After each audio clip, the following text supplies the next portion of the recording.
আমাদের রাজ্য সভাপতি কমরেড পলাশ ভৌমিক আছেন, আমাদের রাজ্য নেতৃত্ব সৌরভ দেব এখানে আছেন। খুব সংক্ষিপ্ত ভাবে দুটো বিষয় নিয়ে মূলত আমরা এই সাংবাদিক সম্মেলন আহ্বান করেছি। আমরা সবাই জানি, আপনারা জানেন যে করোনার দ্বিতীয় ঢেউ ভয়ঙ্কর রূপ নিচ্ছে আমাদের দেশে। WHO, রাষ্ট্রসংঘ সহ এই সমস্ত বিষয় নিয়ে যারা বিভিন্ন রিসার্চ করেন, আমাদের দেশে কিংবা দেশের বাইরের বিভিন্ন সংস্থা গভীর উদ্বেগ প্রকাশ করছেন। এরকম পৃথিবীর বিভিন্ন সংস্থা, আমাদের দেশে বিভিন্ন সংস্থা যারা এই সমস্ত বিষয় নিয়ে নানা রিসার্চ করেন, তারা যখন উদ্বেগ প্রকাশ করছেন, আমরা আমাদের দেশের সরকারের দিক থেকে সেই রকম তৎপরতা আমরা এখন পর্যন্ত লক্ষ্য করতে পারছি না। এই অবস্থার মধ্যে দাঁড়িয়ে একই অবস্থা দেখছি আমরা আমাদের রাজ্যেও। আমাদের রাজ্যের গতকালকে রাজ্যের মাননীয় মুখ্যমন্ত্রী তিনি আমাদের রাজ্যের মানুষের উদ্দেশ্যে একটা বক্তব্য রেখেছেন। সেখানে তিনি উল্লেখ করেছেন যে 2020 সনে এই কোভিড মোকাবেলায় আমরা ভালো ভূমিকা নিয়েছি, আমরা সফল হয়েছি। এবং আমাদের দেশের কেন্দ্রীয় সরকারের যিনি মন্ত্রী, স্বাস্থ্যমন্ত্রী হর্ষবর্ধন, তার সেরকম বক্তব্য ছিল। ঘটনা হচ্ছে যে এই যে ভাবনা, এই ভাবনা থেকেই দ্বিতীয় ঢেউ মারাত্মক আকার ধারণ করছে, যে তার বিরুদ্ধে আমরা জয়ী হয়ে গেছি বলে মহামারীর আকার ভয়ঙ্কর আকার ধারণ করেছে। এবং কোনো সংস্থা দাবি করছেন যে আগামী আগস্টের 1 তারিখ পর্যন্ত যে অবস্থা তৈরি হবে, তাতে গড়ে প্রতিদিন 4000 থেকে 5500, 5600 জনের মৃত্যু প্রতিদিন গড়ে করোনা সংক্রমণে মৃত্যু হতে পারে, এরকম আশঙ্কা বিভিন্ন সংস্থা আমাদের দেশের বাইরে বিভিন্ন সংস্থা উল্লেখ করছে। এই অবস্থায় দাঁড়িয়ে আমাদের দেশের স্বাস্থ্য ব্যবস্থা, আমাদের রাজ্যের স্বাস্থ্য ব্যবস্থা সম্পূর্ণভাবে ভেঙে পড়েছে। আমরা কিন্তু তা স্পষ্ট দেখছি, আমরা না, যে ভিডিও আমরা দেখছি দেশের নানা প্রান্তে আমাদের রাজ্যে এই অবস্থা হয়েছিল। অক্সিজেনের অভাবে কাতরাতে আমাদের রাজ্যের প্রধান হসপিটাল, জিবি হসপিটালে রোগী মারা যাচ্ছে, সেই ভিডিও ভাইরাল হয়েছে। রাজ্যের একজন বিধায়ক, শাসক দলের বিধায়ক, তাকে রাত্রিরে ছুটে যেতে হয়েছে, আবার ওনার বিরুদ্ধে মামলা হয়েছে, সে আলাদা বিষয়। কিন্তু আজকে যেমন নানা দেশে, গুজরাটে অক্সিজেনের অভাবে মানুষ রাস্তায় মারা যাচ্ছেন, হসপিটালের ভিতরে মারা যাচ্ছেন, অক্সিজেনের অভাবে গাড়িতে মারা যাচ্ছেন। আমাদের রাজ্যে অক্সিজেনের অভাবে অসংখ্য করোনা রোগী মারা গেছেন। এই যা অবস্থা, তাতে আমরা DYFI এবং DYF আমরা রাজ্য সরকারের কাছে প্রাথমিকভাবে দুটা বিষয় খুব গুরুত্ব সহকারে দাবি করছি। এক হচ্ছে রাজ্যের সমস্ত হাসপাতালে, একদম প্রাথমিক স্বাস্থ্যকেন্দ্র থেকে শুরু করে ICM, জিবি হসপিটাল পর্যন্ত, AGMC পর্যন্ত, TMC, ত্রিপুরা মেডিকেল কলেজ পর্যন্ত প্রতিটা হাসপাতালে যত সংখ্যক ডাক্তার এবং নার্সের প্রয়োজন, তত সংখ্যক ডাক্তার নার্স সরকারকে সরাসরি নিয়োগ করতে হবে। বিজেপির IT সেলের কোন নেতার সিগনেচারে কোন ডাক্তার নার্স নিয়োগ করা যাবে না। বিজেপির কোন নেতার সিগনেচারে না, সরকারকে সরাসরি যত ডাক্তার এবং নার্সের প্রয়োজন, তত সংখ্যক ডাক্তার নার্স দ্রুত নিয়োগ করতে হবে। রাজ্যের মানুষকে যদি সরকার বাঁচাতে চায়, এই মানবিক দৃষ্টিভঙ্গি দেখাতে হবে। 2 নম্বর হচ্ছে রাজ্যের শুধুমাত্র আগরতলার মেডিকেল কলেজ, জিবি হসপিটালকে দিয়ে হবে না।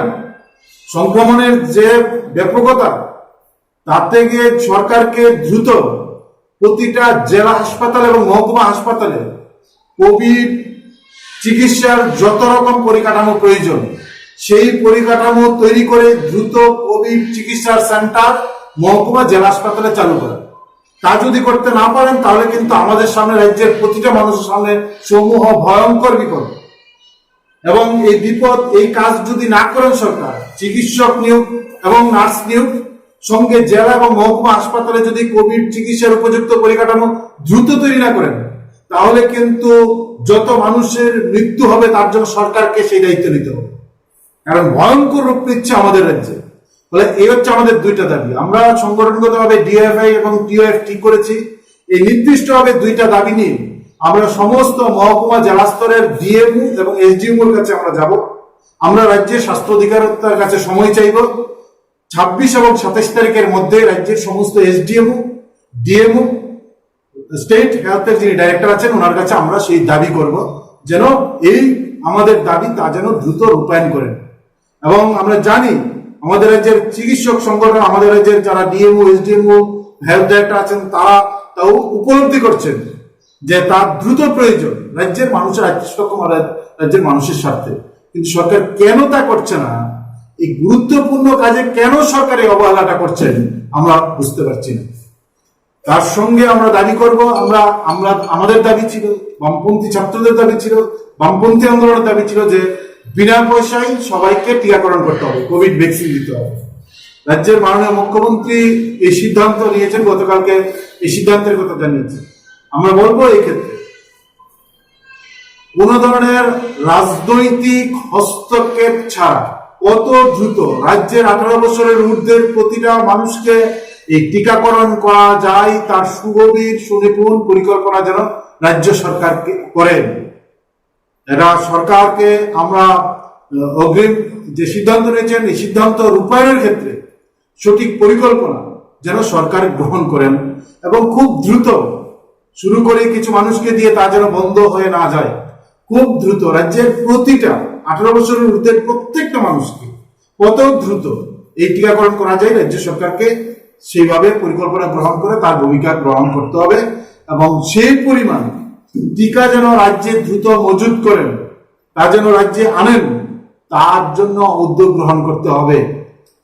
এই বিষয়টা নিয়েই আমরা রাজ্য সরকারকে কাছে দাবি এবং রাজ্য সরকারের সতর্ক করে দুইটা কাজের জন্য বার্তা দেওয়ার জন্য আমরা এই সাংবাদিক সম্মেলন আহ্বান করেছি। আমাদের রাজ্য সভাপতি আছেন পলাশ ভৌমিক, উনি আপনার সঙ্গে এই প্রেস কনফারেন্সের সামনে ডিওয়াইএফআই রাজ্য কমিটির সম্পাদক নবানন্দে মূল যে বিষয়বস্তু, এই বিষয়বস্তু উত্থাপন করেছেন, তার সাথে কয়েকটা বিষয় শুধু আমি আলাদাভাবে যুক্ত করতে চাই। আমরা সবাই জানি যে কোভিডের দ্বিতীয় ঢেউ গোটা দেশে মারাত্মক আকার ধারণ করেছে এবং আমাদের রাজ্য তার বাইরে না। আমাদের রাজ্যে প্রতিদিন আমরা লক্ষ্য করছি লাফিয়ে লাফিয়ে সংক্রমণের সংখ্যা বৃদ্ধি পাচ্ছে। কিন্তু যেটা উদ্বেগের বিষয়, এই সংক্রমণ নিয়ন্ত্রণ করবার প্রশ্নে রাজ্য প্রশাসনকে যতটা কঠোর ভূমিকা পালন করার কথা ছিল, আমরা লক্ষ্য করছি এখনো পর্যন্ত প্রশাসন তেমন কোনো কঠোর ভূমিকা পালন করছে না। প্রথমেই আমরা যেটা বলবো, এই সংক্রমণ নিয়ন্ত্রণের প্রশ্নে মানুষকে যাবতীয় স্বাস্থ্যবিধি মেনে আগামী দিনে চলাফেরা করতে হবে এবং স্বাস্থ্যবিধি মেনে এই কোভিড মোকাবেলা করার জন্য গুরুত্বপূর্ণ দায়িত্ব আমাদের পালন করতে হবে। কিন্তু তার বাইরেও আমরা বলছি, রাজ্য সরকার আমরা লক্ষ্য করছি বিশেষ করে গণপরিবহনের ক্ষেত্রে যে দূরত্ববিধি মেনে গণপরিবহনে যাত্রী নিয়ন্ত্রণ করবার কথা ছিল, এটা মানা হচ্ছে না। বিশেষ করে লোকাল ট্রেনগুলোতে মারাত্মক ভিড়, একজনের সাথে আরেকজন গা ঘেঁষে এই লোকাল ট্রেনগুলোতে যাত্রীরা চলাচল করছে, সেখানে কোনো ধরনের কোভিড বিধি মানা হচ্ছে না। শহরের বড় বড় মলগুলোতে, বাজারগুলোতে ভিড় প্রতিদিন বাড়ছে, সরকারের কোনো ধরনের নিয়ন্ত্রণ নেই। ফলে আমরা ডিওয়াইএফআই এবং টিওয়াইএফ দায়িত্বশীল দুটি যুব সংগঠন হিসাবে রাজ্য সরকারের কাছে দাবি করছি, অবিলম্বে এই সংক্রমণের চেইনকে ভাঙার জন্য যেন প্রশাসন কঠোর ভূমিকা পালন করেন এবং সেই সাথে মানুষও যেন সচেতনভাবে এই ভিড় এড়িয়ে চলেন। আমরা এই দাবি রাজ্য প্রশাসনের কাছে করছি। তার বাইরে আমাদের দাবি হচ্ছে, আমরা এখনো রাজ্যের মানুষ জানি না যে প্রশাসন কতটা সতর্ক আছেন।